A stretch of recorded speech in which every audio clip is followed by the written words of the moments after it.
Thank you, Carl, and thank you for all that you have done and do. I would be very remiss if I failed to express my pride, and Nicholas would join with me, Dr. Colwood, in the students in the last panel. It's just a wonderful thing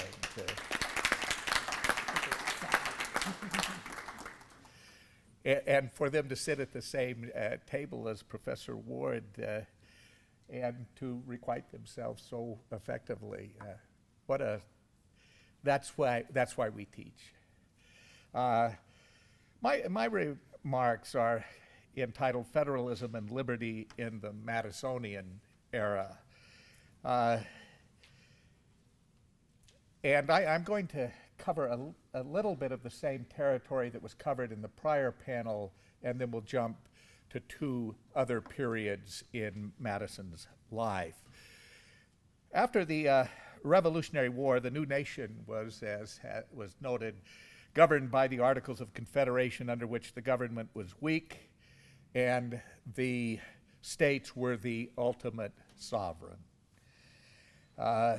Madison was convinced that the national government was too weak to deal with three major issues. There were others. Professor Ward talked about some others that are really, there's a great deal of overlap between these. The first, he was concerned with the international threats. The states were surrounded with liberty threatened essentially on all sides. The British were creating alliances with the native tribes in the West and were beginning the process of impressing, American merchantmen to serve in the British Navy. The Spanish and the French constituted threats to the South. The American liberty was threatened by an imbalance of power between the weak federal and strong state governments, who were proving ineffectual to deal with these threats. Madison had served as a colonel in the Revolutionary War, and despite the fact that he was in fact a sharpshooter, he wasn't able to serve other than in the capacity of helping as a colonel in the requisition of support for the military cause from the Commonwealth of Virginia. He, in that process, came to understand that this system of requisitioning did not work well. It was not fair. Some states would requisition and provide for the national defense. Others would find better ways, in their view, to spend their money. All of that translated, in his view, to a threat to liberty. He also saw internal threats and even the specter of rebellion. The national government was proving very ineffectual in dealing with economic and other issues, and it was having a severe impact on returning veterans and others. It was clear to Madison that there was a need to strengthen the national government in that regard. There were also persistent boundary disputes and treaty issues among the states, which threatened the future of the new nation. Again, this internal divisiveness threatened liberty. Finally, there were threats to minorities. Minority interests, sects, and individuals were being threatened by powerful majorities at the state level. Madison had been vexed by the treatment, for example, of the Baptists and other minority religionists in Virginia. This, again, for him was a matter of liberty, and his efforts to deal with federalism translate in many ways into an effort to help promote liberty, which he found to be under siege. The solution was to provide the national government with greater power. In other words, to recalibrate the balance between the federal and state governments to secure liberty. To do so, he initially recommended the federal government with, as we talked about last time, a negative or veto over state legislation that threatened the harmony of the Union. He also wanted positive powers to rest with the national government, but in the form of carefully enumerated and limited legislative and executive power. I had a portion, and I'm going to skip it, of my presentation that dealt with some of the materials again covered this morning. And I want to jump to the 1796 presidential elections, which were vicious even by contemporary standards. The Democratic Republican press virulently continued to attack President Adams. Abigail Adams joined with other Federalist supporters in urging President Adams to act, arguing that if the opposition press is, and these were Abigail's words, quote, not suppressed, we shall come to war, end of quote. The Federalists feared the Democratic Republicans were stirring up internal unrest and were favoring the French in ways that might ultimately lead to war. The Federalist Congress responded by passing the Alien and Sedition Acts, which threatened liberty in the eyes of Jefferson, Madison, and the Democratic Republicans. Madison and Jefferson were particularly distressed by the Sedition Act, which was designed to limit the power of the press, and all three branches of the national government were under Federalist control, and so the Sedition Acts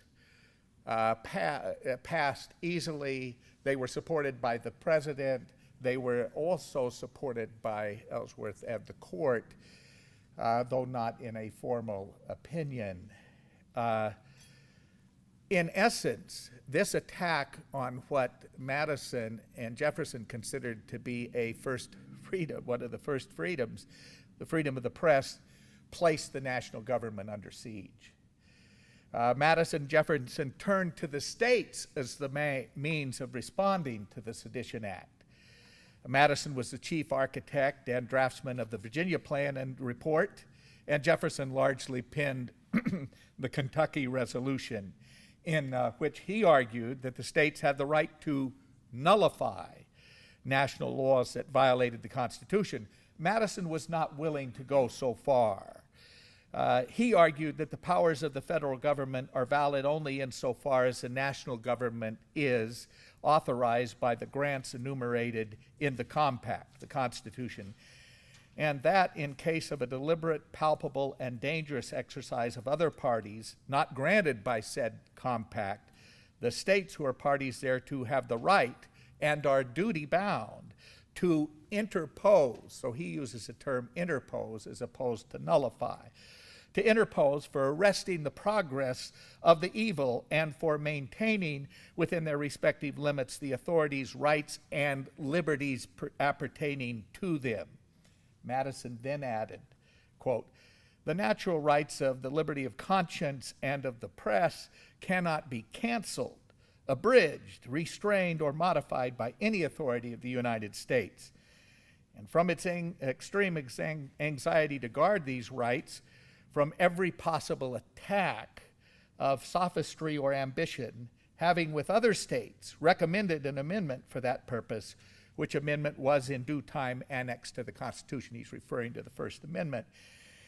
It would mark a reproachable inconsistency and criminal degeneracy if an indifference were now shown to the most palpable violation of one of the rights, which he capitalized, thus declared and secured, and to the establishment of a precedent which may be fatal to the other, end quote.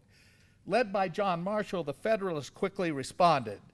Marshall agreed that there might be legitimate differences between the Federalists and the Democratic Republicans as to matters of constitutional interpretation, But he firmly believed that the will of the majority, which had authored the Sedition Act, should prevail. He specifically argued, quote, if upon every constitutional question which presents itself, or on every question we choose to term constitutional, the construction of the majority shall be forcibly opposed and hostility to the government excited throughout the nation, there is an end of our domestic peace, and we may ever bid adieu to our representative government, end quote.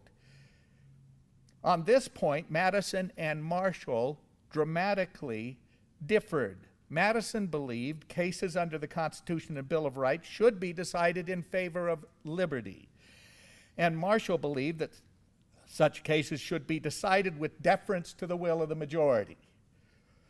Madison feared the tyranny of the majority, and Marshall feared the likelihood that a broad press right would foment sedition and rebellion. The pushback, and there was pushback against the Kentucky and Virginia resolutions, was so intense that Madison, who'd helped author the Virginia resolution, agreed to run for the House of Delegates to publicly support the Virginia resolution.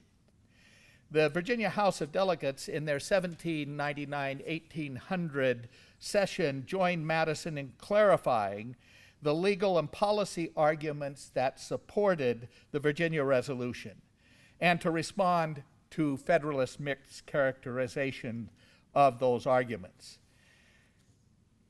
Madison became the leader and the primary draftsman of the Virginia Report, clarifying the meaning of the Virginia resolution. The Virginia Report opened by strongly affirming the Assembly's firm resolution to defend the Constitution of the United States and the Virginia Constitution against every aggression, either foreign or domestic, and that they will support the government of the United States in all measures warranted by the Constitution of the United States. The resolutions were not intended to be incendiary. They were simply reminders that the legislative, executive, and judicial branches of government should maintain their resolve to support the Constitution and the natural rights secured therein, end quote. The second and third resolutions in the Virginia Report made it clear that the Commonwealth of Virginia would, quote, watch over and oppose every infraction of those constitutional principles which constitute the only basis of that union. And the third resolution in the report was perhaps the most controversial. It provided that the states had a duty, quote, to interpose for arresting the progress of the evil, the Sedition Act, and form and maintain within Virginia the authorities, rights, and liberties appertaining to them. The report added, quote, in all contemporary discussions and comments which the Constitution underwent, the Constitution was constantly justified and recommended on the ground that the powers not given to the government were withheld from it, a reference to the 10th Amendment. States, in his view, in Madison's view, were largely defined as the parties to the ratification of the compact or constitution through the vote of the electorate and the selection of delegates to the ratifying convention. He believed, Madison did, in his Virginia report, that it was necessary to clarify what was meant by interposition. And as to that, he declared, quote, the states then, being parties to the constitutional compact and in their sovereign capacity, it follows of necessity that there can be no tribunal above their authority to decide in the last resort whether the compact was made by them, whether the compact made by them be violated, and consequently that as the parties to it, they must themselves decide in the last resort such questions as may be of sufficient magnitude to require interposition. He then added, it does not follow, however, because the states as sovereign parties to their constitutional compact must ultimately decide whether it has been violated, that such a decision ought to be interposed either in a hasty manner or on doubtful or inferior occasions. The breach must be both willful and material to justify application of the rule. In a final effort to clarify the intent, the report added, quote, "But in the case of an intimate and constitutional union like the United States, it is evident that the interposition of the parties in their sovereign capacities can be called for by occasions only deeply and essentially affecting the vital principles of their political system." So it was largely, he viewed and I'm again going to skip some of the things that are in the paper, that interposition was an act to be taken quite seriously and primarily in the promotion of liberty. The final sentences of the report should be emphasized. Quote, "It cannot be forgotten that among the arguments addressed to those who apprehended danger to liberty from the establishment of the general government over so great a country, the appeal was emphatically made to the intermediate existence of the state governments between the people and that government, to the vigilance with which they would descry the first symptoms of usurpation, and to the promptitude with which they would sound the alarm to the public. The Virginia resolution," and that's the end of that quote, "the Virginia resolution is clarified in the report was intended to descry or catch the sight of, sound an alarm to the public, and assist in the interpretation of the Constitution. It was not intended as a declaration of the omnipotence of state power as a constitutional matter. The Virginia resolution as such was just that, a resolution, a tactic familiar to Madison from the time of his successful memorial and remonstrance, an effective means of raising an alarm when liberty was being infringed. It was also intended as an interpretive aid to those serving the national government, particularly the judiciary, but also other members of branches that it might remind them of their constitutional responsibilities." Madison's painstaking effort to explain the Virginia resolution in the report also revealed his theory of constitutional interpretation. It was largely the view that in difficult cases involving natural rights, such as the freedom of the press or the balance of power between states and national government, all who had taken the oath to support the Constitution should protect rights rather than deferring to the majority.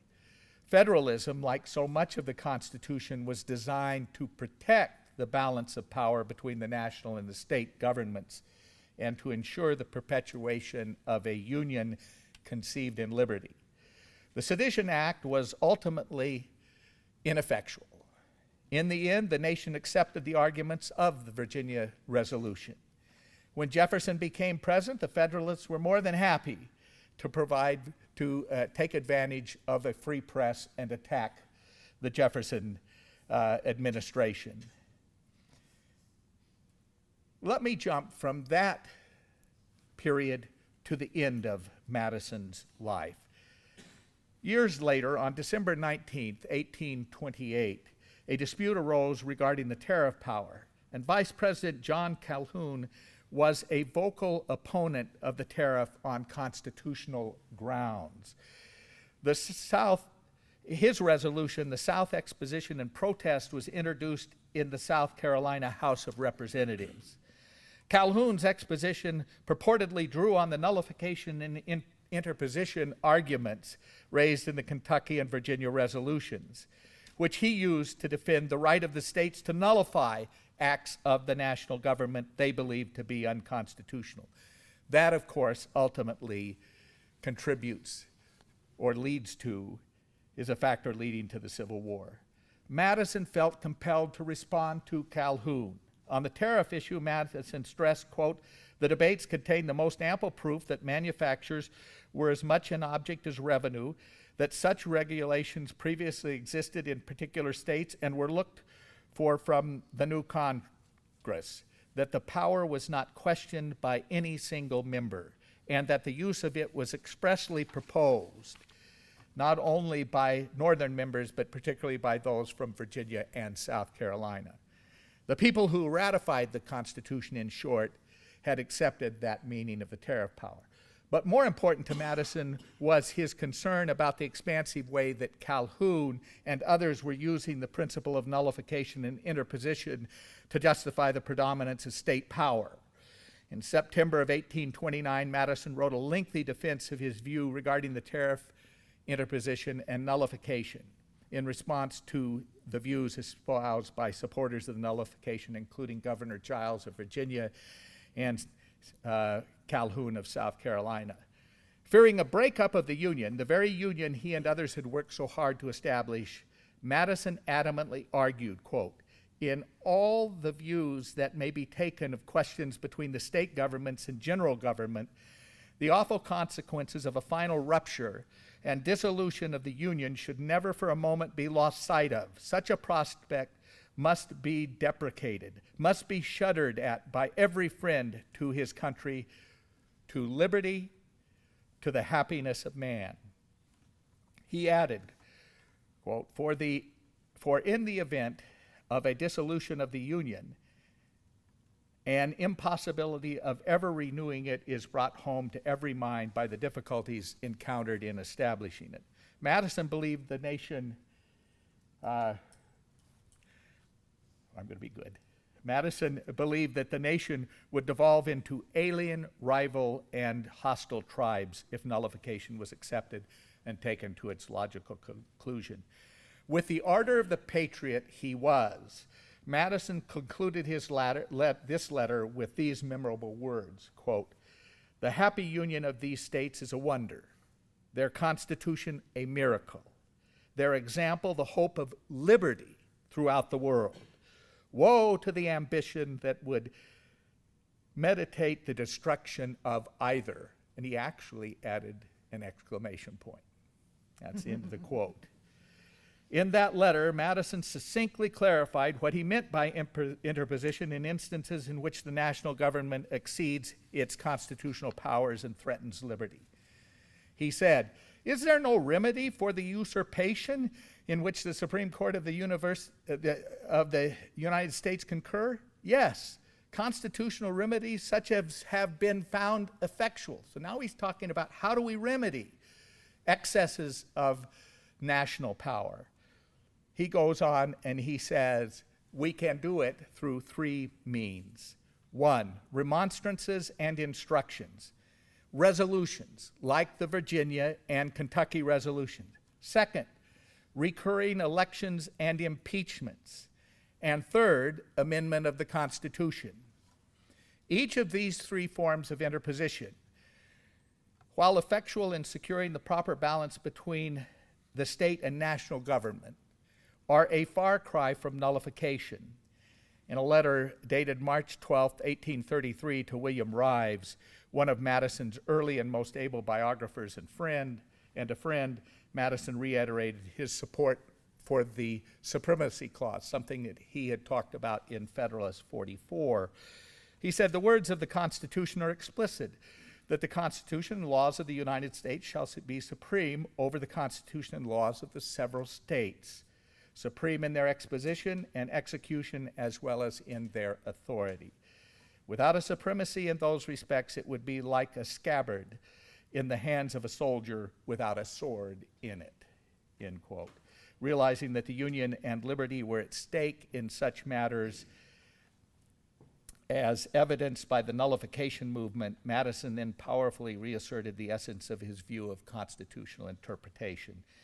Quote, "It is but too common to read the expressions of a remote period through the modern meaning of them, and to admit guards against misconstruction not anticipated. A few words with a prophetic gift might have prevented much error in the glosses on those proceedings," end quote. Madison emphasized that the pernicious errors in interpretation invariably attend reading the words of the document through modern lenses. through a modern lens, rather than resorting to the interpretation of those words in light of the times and context in which they were expressed. In other words, their public meaning at the time of ratification. For Madison, the coexistence of liberty and union and the union of the states demanded allegiance to the Constitution and its principles, even when they were against one's personal interests. As Madison neared his death, he recognized that the rising generation, particularly within the South and in his native state, the Commonwealth of Virginia, viewed his position to be archaic and anachronistic. They believed the Constitution should be read independently by them for their own day.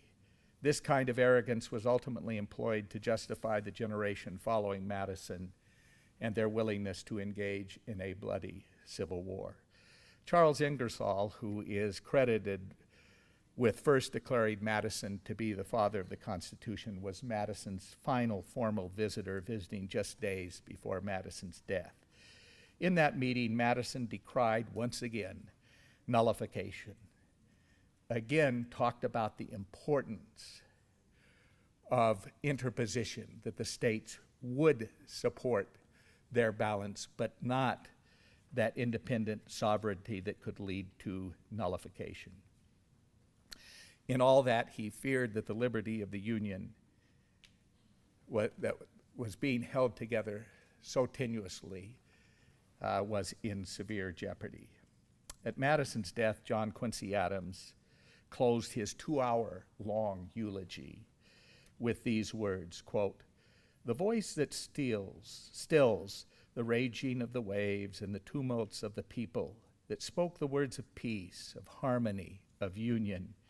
And for that voice may you and your children's children, to the last syllable of recorded time, fix your eyes upon the memory and listen with your ears to the life of James Madison," end quote. When we listen to that still small voice, we understand that federalism, the carefully calibrated balance between state and federal power, secures liberty and union. When the states were too powerful, Madison argued for limiting their power. When the national government exceeded its constitutional bounds, Madison argued that the balance be recalibrated in the interests of liberty. He also outlined how states can best interpose their rightful power when the national government exceeds its constitutional bounds. Maybe it's time we listened again to Madison.